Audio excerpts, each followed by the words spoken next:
Welcome back to Bolts and Brass, folks. Sorry it has been so long. I just have not been interested in making any videos. The social scene, the political scene, the gun scene, like every time I thought I had something that I was like, let's do a video on that, different information came out. Just things changed and I'm like, eh. Or when I thought about it, I'm like, you know what? I don't have anything different to add to this conversation. I looked around at the popular YouTube channels for this stuff and said, you know what, it's been done.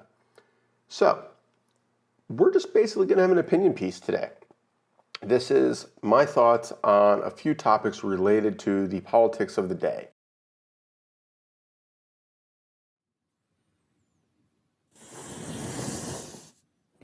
They have this delusion, and it is a delusion, that a lot of people on the right are pro-Trump.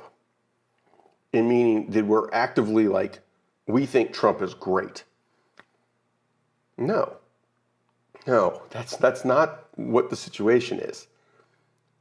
We just think that Trump is the only person currently putting their butt out there that isn't you, that isn't a politician that is completely corrupt and part of this swamp that has become modern politics in the US. This delusion that it's not people going, I'm voting for anybody but you. And since this is the guy, go Trump, right? They honestly think that it's about Trump, I guess is the best way to put it. They think it's about Trump, not them. That it's not an indictment of them. And I'm including most of the right in terms of the right-wing politicians that were potential competitors for Trump in the election. We didn't vote for them either, right? So they have this issue where they completely do not understand why Trump is popular.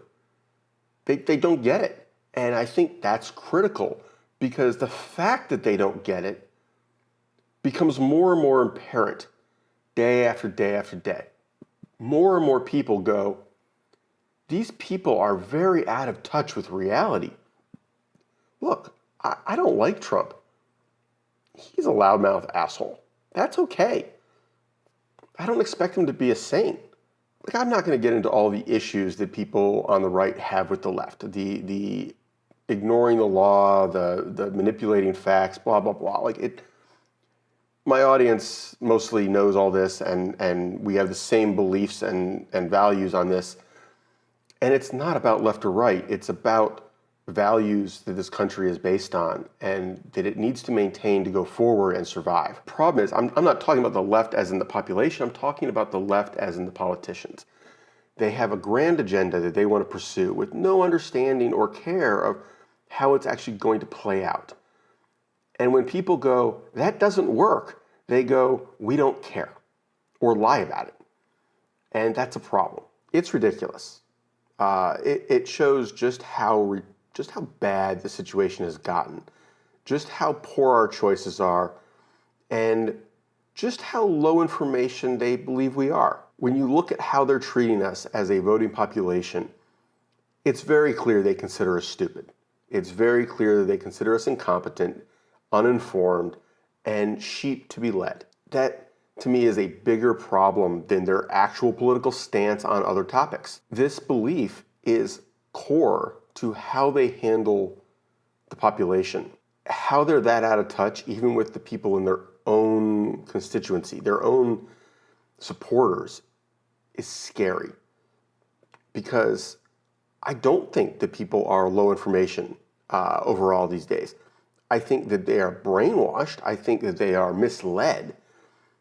But you can't outright lie over and over. The bigger lie doesn't work unless you have manipulated so much information beforehand that you get away with it. And they're not even going to that much effort. So let's talk about one of the obvious examples because it's so stupid that I don't even understand how they thought they were going to get away with it. Walz's background for his military service. Now, I don't care if he was acting in that rank and just misspoke historically. I don't care, if, well, you didn't technically hold that rank because you hadn't finished your qualifications, blah, blah, blah. I don't care. What I care about is that they're editing his prior statements, his prior press releases, his prior webpage to change the phrasing of what he said in the past because they got called out on it now. Basically, he was called out on misrepresenting his position, his rank, and they are editing the past to support his current story. That is not good. That is very Orwellian. That is very 1984. That is very insulting to your base, because you're assuming they don't notice. You're assuming that nobody is pointing out and going, hey, what are you doing? What? It didn't make it an hour before the right was going, whoa, hold on now, right? This is an age of social media. This is an age of instant communication. Look, just like the right keeps tabs on what the left is saying on social media, the left keeps tabs on what the right is saying on social media. So even if all of your followers were ignoring what you were doing, when the right starts going, hey, whoa, look at that, people wake up and go, really? Like, that's not cool. You could say, look, he misspoke. It wasn't germane at the time. It wasn't relevant. He wasn't trying to claim benefits of it. He did act in that role, whatever, right? And going forward will be more clear. That would have been an okay response in my book. Look, I am not prior service, and while I really don't like stolen valor, I don't think this really fits into the category until you start trying to use it as part of your political campaign, and only stop when you get called out on it and your lies get pointed out. Because the part where I really, until they started editing history, the part where I really got into it was he started talking about, I carried that to war, talking about AR-15s. You didn't go to war, dude. You left. I'm not blaming you. I'm not saying you shouldn't have left. You apparently had prior plans. You were National Guard. That is civilian soldier, right? You had a political campaign to run. You had a election to win, and you chose the election. Whatever, dude. I'm not judging you one way or the other on that. But then don't try to say you did go overseas and serve in a war zone. That's my problem.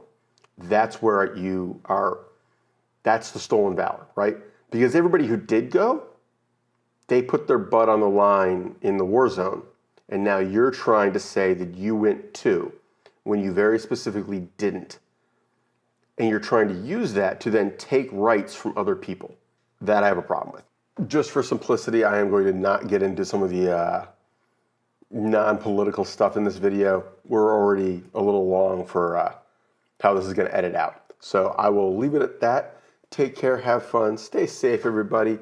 If you've gotten this far, here's my ammo roundup for the month. Hasn't changed. Look, I am flabbergasted. I am confused, but I'm not going to complain about it. Ammo has held strong for 3 months now, 3.5 months, 4 months. We are not seeing a big shift, and I'm not even seeing like the start of a trend. I'm not seeing like supply is tightening it up, but prices are holding.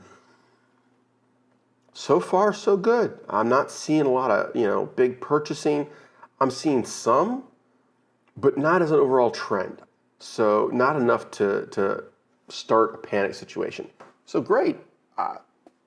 Guys, keep stocking up a little at a time.